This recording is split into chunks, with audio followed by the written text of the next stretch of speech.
Hey Jose Monkey, find me. You asked me to figure out where this video was recorded, so I did. Hi, I'm Jose Monkey, and I find people who ask to be found. Guys, sometimes the trick to finding locations is knowing what to search for. Okay, maybe that seems obvious. But what I mean to say is that sometimes knowing the correct terminology for something can make a big difference in helping you find the information you're looking for. This video is just 15 seconds long. Check it out. Hey Jose Monkey, find me.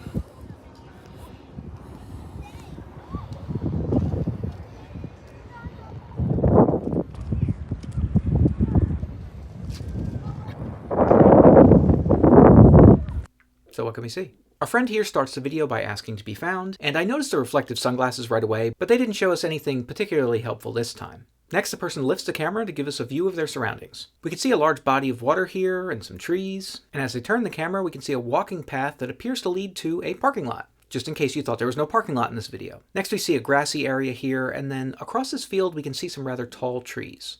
I'll come back to that. We can also see some green mountains off in the distance. We can see a number of poles or pipes and various different covers on the grass here. And as they turn a bit more, we can see some sort of large machinery here. Next, we see the path going in the other direction, and then we see this structure. Chad, what are you doing?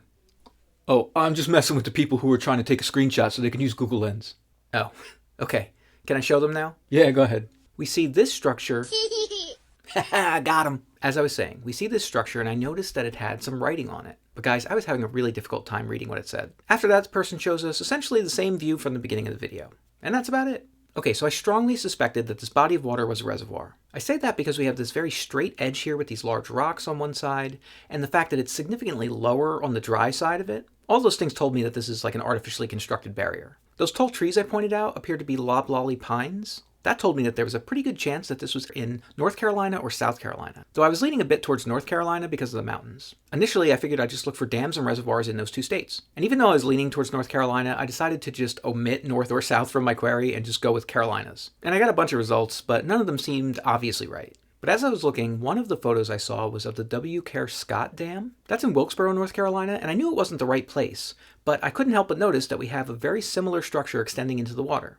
I knew that if I could search for that type of structure specifically, I'd have a much better time finding this place. But guys, I didn't know what to call that thing. So I went off on a bit of a side quest to learn about dam and reservoir terminology so I could figure out what this thing was called. And before too long, I learned that this was very likely something called an intake tower. According to Wikipedia, an intake tower is designed to capture water from a reservoir and convey it to a hydroelectric plant or a water treatment plant, which is probably what's going on here. Once I knew what to call this thing, I started searching for intake towers specifically. It took a little trial and error, and I ended up removing Carolina from my query just in case I was wrong about that. And eventually I tried Googling for black intake tower reservoir. And as I scrolled through the image results, I saw this one.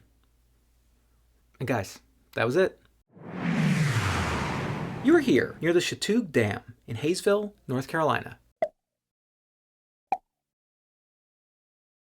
Okay, so one of the first things I did as soon as I saw that photo was figure out where it was, and I was super excited when I saw that it was in North Carolina and my hunch was right. I might be getting better at this. Anyway, I was able to find a user-submitted 360-degree photo on Google Maps that was taken about 250 feet from where you were standing when you recorded this video. That's like 75 meters. Using that, I was able to confirm the view of what I assume is water treatment equipment on this side of the dam, and also the intake tower, which helped me find this place.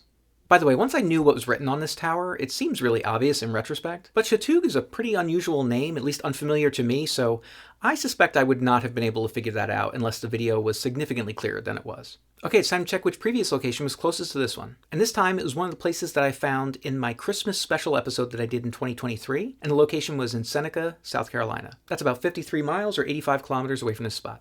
Guys, go check out the map of all the places I've found for you so far from the videos that you've sent me, and if anybody else wants me to find them, record a video where you say, "Find me, Jose Monkey," or something like that, on camera, or hold up a sign that says something similar. And don't forget to tag me in a comment on that video.